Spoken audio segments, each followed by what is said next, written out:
Muy buenas tardes a todos, bienvenidos a Primer Plano. Iniciamos una nueva jornada de sábado, por supuesto, a través de la pantalla de Canal 10. Vanessa, ¿cómo estás? Hola Romina, ¿cómo estás? Buenas tardes.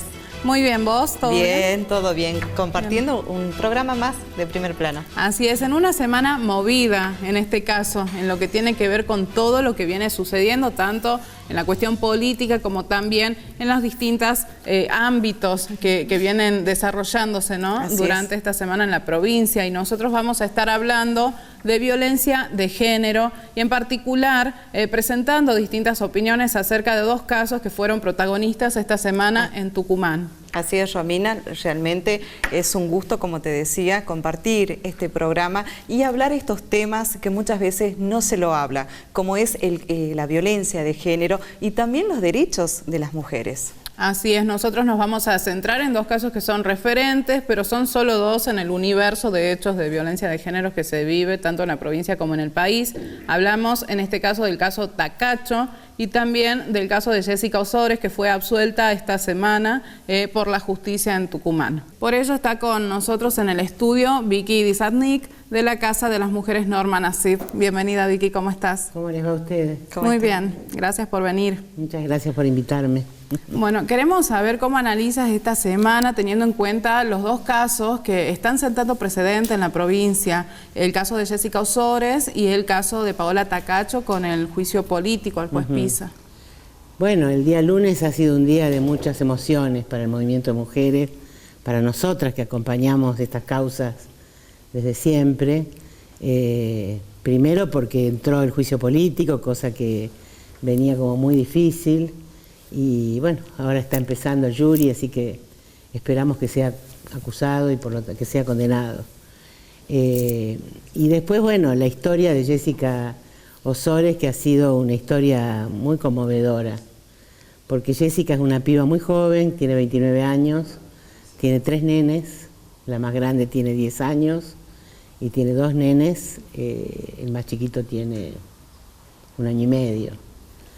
Y tiene un niño discapacitado, un niño Down. O sea que es una historia de mucha remarla como madre, etc. Y vivió situaciones de mucha violencia durante 9 años que duró esa pareja. Y en uno de esos acontecimientos tan violentos, ahí me decía el abogado, el otro día me decía que no tiene tantas denuncias porque ella no sabía, tiene una sola denuncia previa, pero tiene muchas llamadas al 911 que están certificadas, que ella llamaba cuando estaba en situaciones de peligro. Y en una de esas escenas lo mató. Por supuesto que a diferencia de muchos femicidas que esperan fuera de la cárcel los juicios, Jessica fue apresada el mismo día, a la misma hora en que llamó a la policía. Y desde ese día estuvo presa hasta el lunes. Por suerte, el abogado, el segundo o tercer abogado que tuvo, que fue el que finalmente la defendió en el juicio, pidió arresto domiciliario porque tenía un bebé que amamantaba y entonces se la pasó en la casa, pero en condiciones de mucha vulnerabilidad. Viene de una familia muy humilde, por lo tanto no pudo trabajar, tiene solo un plan, porque es miembro de la corriente clasista y combativa. Por ellos nos llegó el tema. Esos hechos sucedieron el año pasado, en septiembre del 2020. Por ellos conocimos a fin de año la historia de Jessica.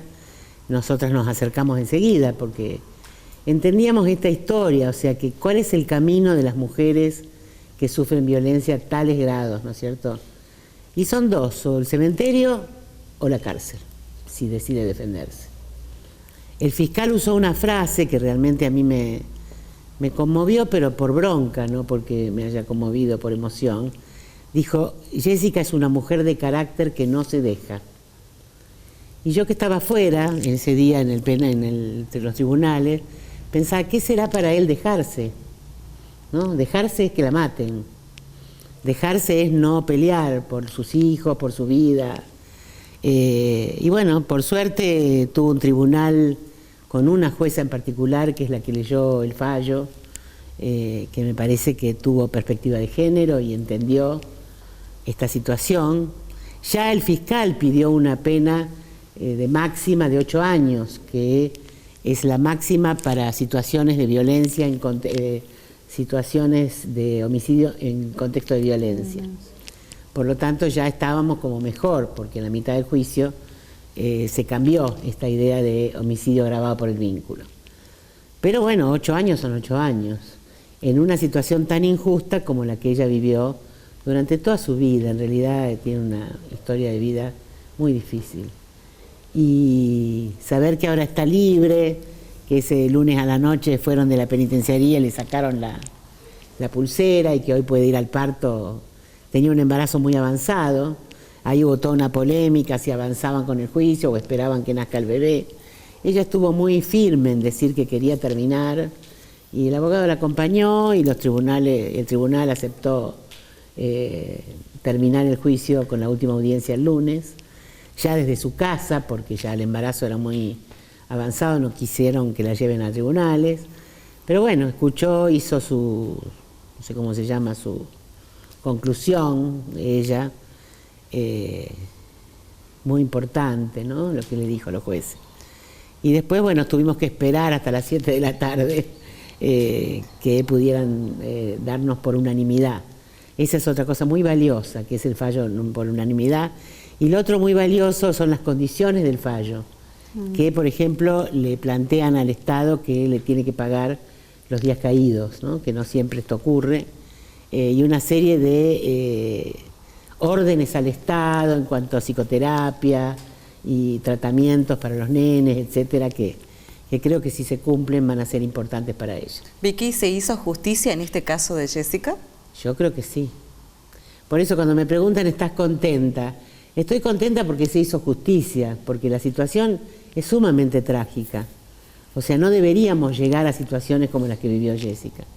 Si Jessica hubiera tenido una atención, una asistencia a su estado de vivir en violencia, si hubiera habido un refugio donde pudiera haber ido con sus hijos a refugiarse en algún lugar donde la atendieran y la cuidaran, esto no hubiera pasado. También tengamos en cuenta que ella viene hace 9 años sufriendo violencia de género a partir de sus declaraciones y fueron contextos diferentes también. Por supuesto, ella vivió una situación de violencia extrema durante muchos años y bueno, ese fue el desenlace que pudo hacer, o sea, es lo que pudo para no morir, digamos. ¿Qué hubiera sido mejor? Que denunciara.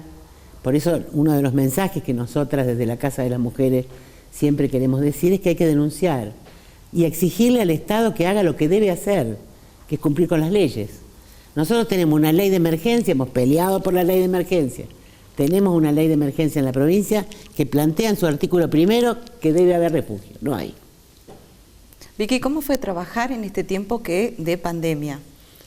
Bueno, ha sido muy difícil porque una de las cosas que pasaron en la pandemia, que pasó en este periodo de pandemia, es que las mujeres recargamos el trabajo y por lo tanto las condiciones en que en aquellas parejas donde existían vínculos violentos, esto se volvió un desastre.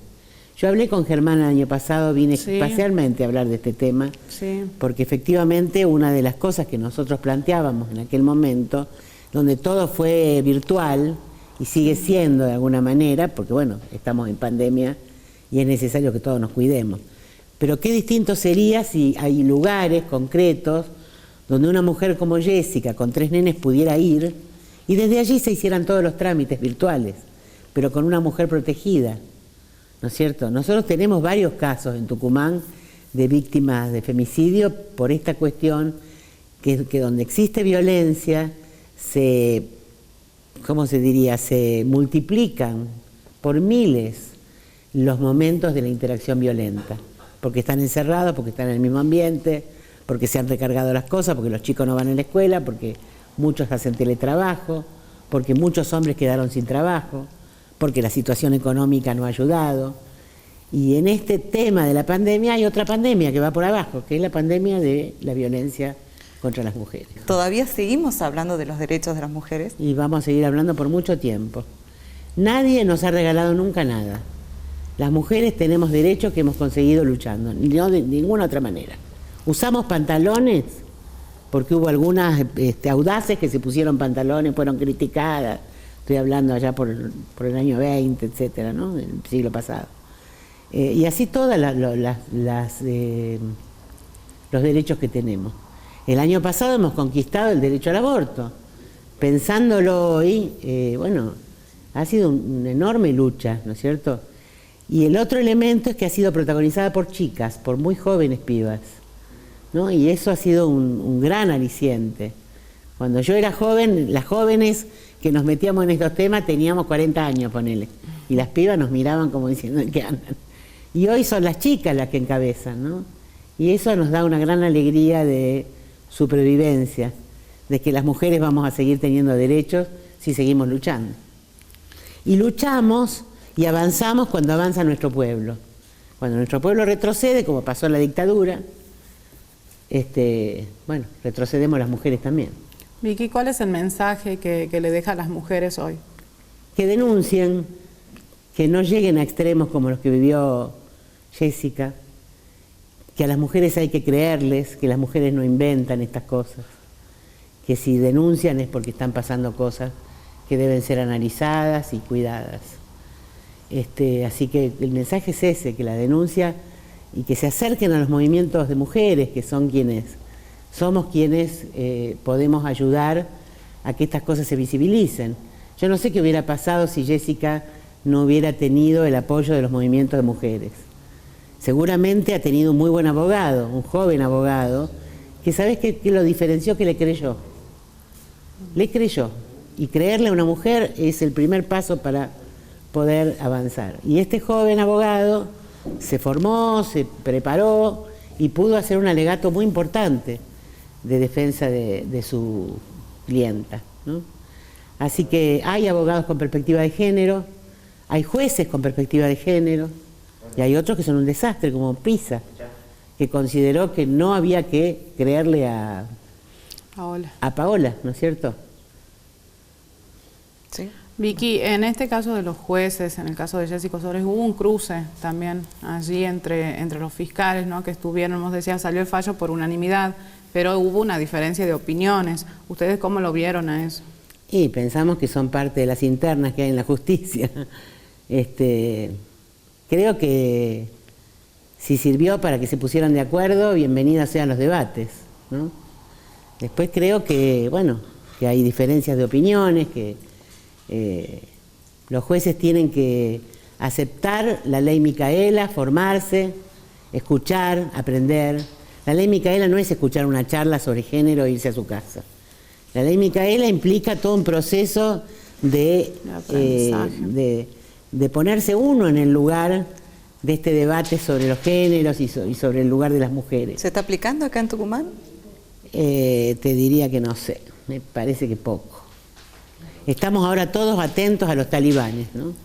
Cuántas cosas de los talibanes, por ahí no tan graves y no tan terribles, se viven cotidianamente, ¿no? El no creerle a las mujeres, el considerar que la palabra de una mujer tiene menos valor que la de un hombre, el no escuchar sus demandas.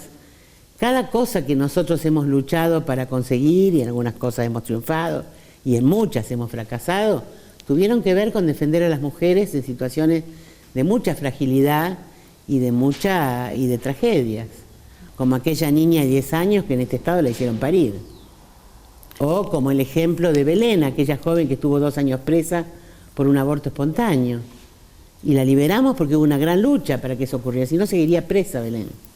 Vicky, se están dictando capacitaciones, se están realizando jornadas en el marco de la ley Micaela, pero seguramente es un proceso para que se aplique en toda la provincia. Sí, porque es una ley que nos involucra a todos los empleados del Estado. Sí. Yo he sido docente en la universidad, soy parte de lo que debería haber sido educado o formado, sí, capacitado. Totalmente. Así es. Pero entonces, del último policía hasta el señor Mansur. Mansur escuchó una charla, ¿se acuerdan ustedes que se largó la ley Micaela con una conferencia en la Casa de Gobierno con Dora Barranco, muy importante. ¿Y después?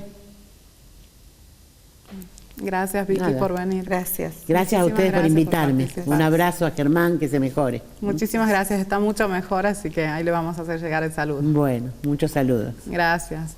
Hacemos una pausa y enseguida continuamos en Primer Plano.